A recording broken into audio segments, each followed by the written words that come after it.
Welcome to the 6th lecture of introduction to computing with C++। Number system के ऊपर हमने last lecture में subtraction की बात की कि किस तरीके से कॉम्प्लीमेंट्स के मेथड को यूज़ करते हुए हम बेसिकली सब्ट्रैक्शन का ऑपरेशन परफॉर्म कर सकते हैं। हमने चारों नंबर सिस्टम्स के अंदर ये चीज़ देखी। अच्छा, अब मैं अगर यहाँ पर ये बात कहूँ कि एडिशन के साथ सिर्फ एक सिंगल ऑपरेशन जो एडिशन है उसके साथ आप मल्टीप्लाई, डिविजन, सब्ट्रैक्शन ये सब कुछ कर सकते हैं।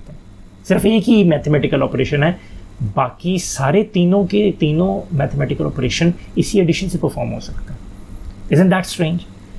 लास्ट लेक्चर में आप लोगों ने ये क्लियर कट देख लिया कि subtraction in terms of addition perform की जा सकती है अगर हम कॉम्प्लीमेंट्स के मेथड यूज़ करें। तो अभी मैं आप लोगों के साथ अभी डिस्कस कर सकता हूँ कि मल्टीप्लिकेशन और डिवीजन किस तरीके से एडिशन का पार्ट बन सकती है।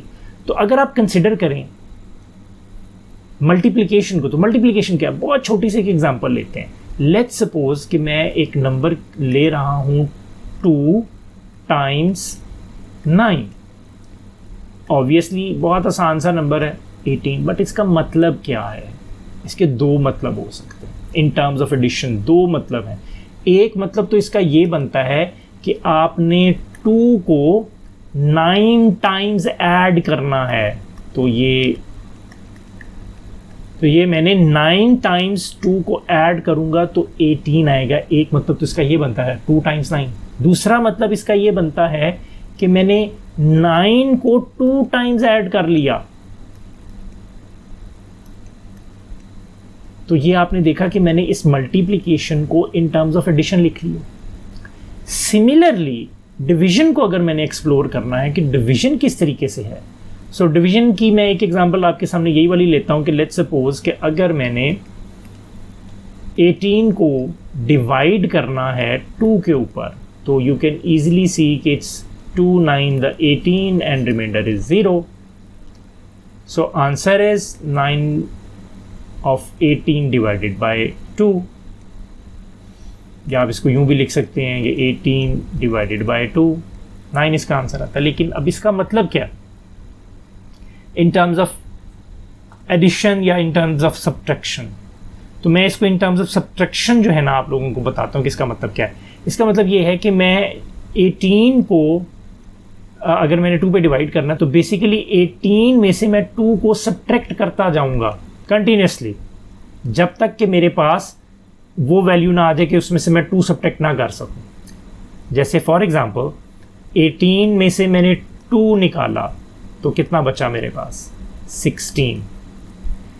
फिर 16 में से मैंने 2 निकाला तो दैट इज 14।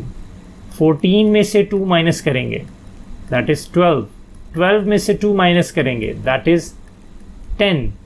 10 में से फिर मैं 2 माइनस कर लूं तो 8।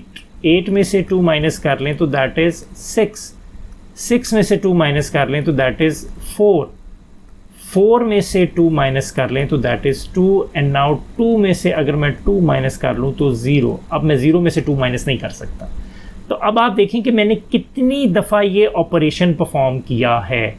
So it's 1 2 3 4 5 6 7 8 and 9। 9 टाइम्स अगर मैं 2 को 18 में से सब्ट्रैक्ट करूं तो मेरे पास रिमाइंडर 0 आता है। This is my remainder here. जितनी दफ़ा मुझे ये सब्ट्रैक्शन परफॉर्म करनी पड़ी वो मेरा बेसिकली क्वोशंट है। तो अब आपने देख लिया कि मैंने डिवीजन को इन टर्म्स ऑफ सब्ट्रैक्शन शो किया है, और सब्ट्रैक्शन आप पिछले लेक्चर में देख चुके हैं कि वो भी in terms of addition show हो सकती है, और मल्टीप्लिकेशन भी आप देख चुके हैं कि मल्टीप्लिकेशन को भी इन टर्म्स ऑफ एडिशन हम शो कर सकते हैं। तो ये एक छोटा सा फैक्ट था जो कि इसी लेक्चर में मैंने आप लोगों के साथ डिस्कस किया। अब हम फोकस करेंगे नंबर सिस्टम्स के ऊपर। हमने तकरीबन तमाम मैथमेटिकल ऑपरेशंस को देख लिया है कि किस तरीके से इनके अंदर काम किया जा सकता है, और ये मकसद क्या था। बेसिकली तो हमने डील तो सिर्फ नंबर सिस्टम्स मैंने सारे आप लोगों के साथ डिस्कस कर दिए हैं, लेकिन कंप्यूटर साइंस के पर्सपेक्टिव से देखा जाए तो हमने सिर्फ और सिर्फ क्या चीज़ डिस्कस करनी है? बाइनरी नंबर सिस्टम्स को डिस्कस करना।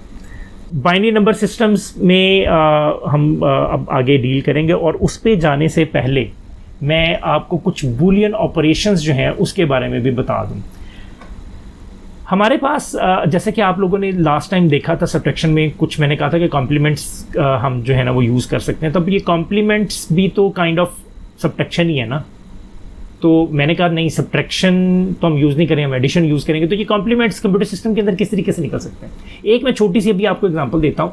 तो आप लोग कुछ अगर इलेक्ट्रॉनिक कंपोनेंट्स की अगर मैं बात करूँ तो कुछ लॉजिक गेट्स होते हैं हमारे पास।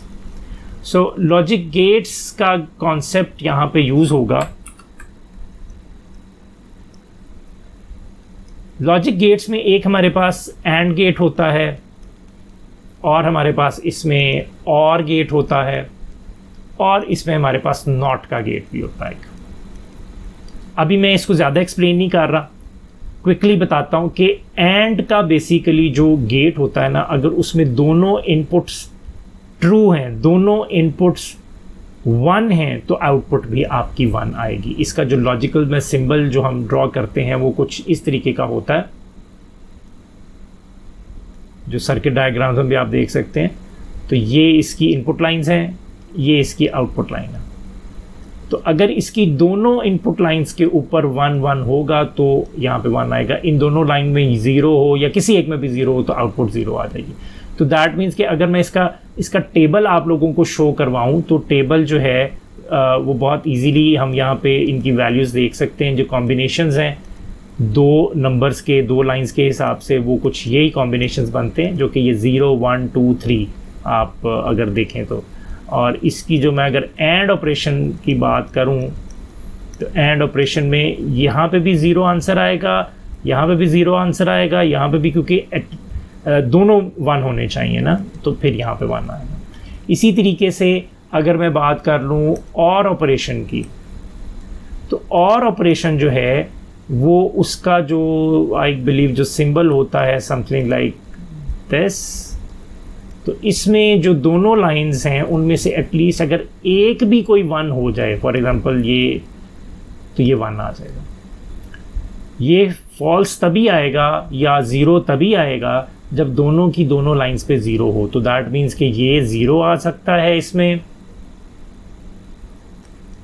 लेकिन बाकी तीनों जगहों पे ये 1 आंसर रहेगा। जो नॉट है हमारे पास, ये भी बहुत एक मज़े की चीज़ है। सो नॉट सिंगल बिट के ऊपर ऑपरेट करता है, और ये बेसिकली आपकी वैल्यू को इन्वर्ट कर देता है कि जो भी आपकी वैल्यू है, इसका जो सिंबल अगर मैं आपको दिखाऊं तो इट्स समथिंग लाइक दैट, कि जो भी इनपुट आती है वो उसको इन्वर्ट कर देता है। अगर यहाँ पे 1 होगा तो ये 0 हो जाएगा, सिमिलरली यहाँ पे 0 होगा तो ये 1 हो जाएगा। तो यहाँ पे अगर मैं लेट्स सपोज कंसिडर कर लूँ नॉट के लिए सिर्फ ये वाली वैल्यूज़ को, ठीक है, ये नॉट के लिए मैं कंसिडर कर रहा हूँ। सो यहाँ पर ये 1 और ये 1 और ये 0 और ये 0 हो जाएगा। तो ये ऑपरेशंस आपने देख लिए। अब मैंने ये मैंने आपको क्यों बताया है कि जब हम बेसिकली कॉम्प्लीमेंट्स लेना शुरू करते हैं ना, अगर आपको मैं एग्जांपल दूं कि जैसे हमारे पास एक लास्ट टाइम एक हमने नंबर लिया था जिसका कि हमने कॉम्प्लीमेंट लिया था। सो अगर मैं उस नंबर को दोबारा यहाँ पे लिखूँ तो इट वाज 1,000,000 देन 1,1,0 एंड 1,1,1। तो आपको मैंने कहा था कि इसका अगर आपने वंस कॉम्प्लीमेंट लेना है, एक मैं छोटी सी एग्जांपल दे रहा हूँ अभी आपको। सो वंस जो कॉम्प्लीमेंट है इसका, वो किस तरीके से हम लेते थे।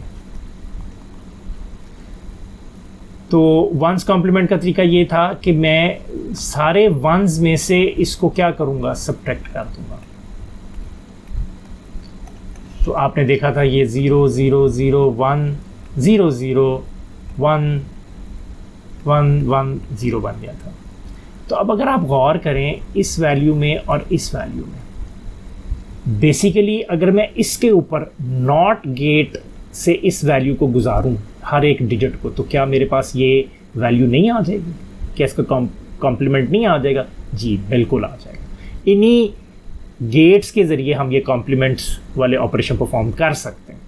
और इसमें फिर इन्हीं लॉजिक गेट्स को यूज़ करते हुए हम बहुत कॉम्प्लेक्स किस्म के मैथमेटिकल ऑपरेशंस वाले सर्किट भी बना सकते हैं, एडर बना सकते हैं। अगर आपको मैं थोड़ा सा भी और एक्सप्लेन कर दूं कि हमारे पास जो कंप्यूटर सिस्टम है उसके अंदर मदरबोर्ड में जो आप एक CPU की जो चिप आप लगाते हैं, सेंट्रल प्रोसेसिंग यूनिट जिसको आप कहते हैं, तो उसके अंदर बेसिकली एक पूरे का पूरा एक इसी तरीके का सर्किट होता है जिसको हम ALU कहते हैं, अरिथमेटिक एंड लॉजिक यूनिट। तो उसके अंदर क्या हुआ है, उसके अंदर बेसिकली इसी की तरह के गेट्स को यूज़ करते हुए ये सारे के सारे मैथमेटिकल ऑपरेशंस को किस तरह से परफॉर्म करना है, तो वो सारी लॉजिक उसके अंदर इम्प्लीमेंटेड है।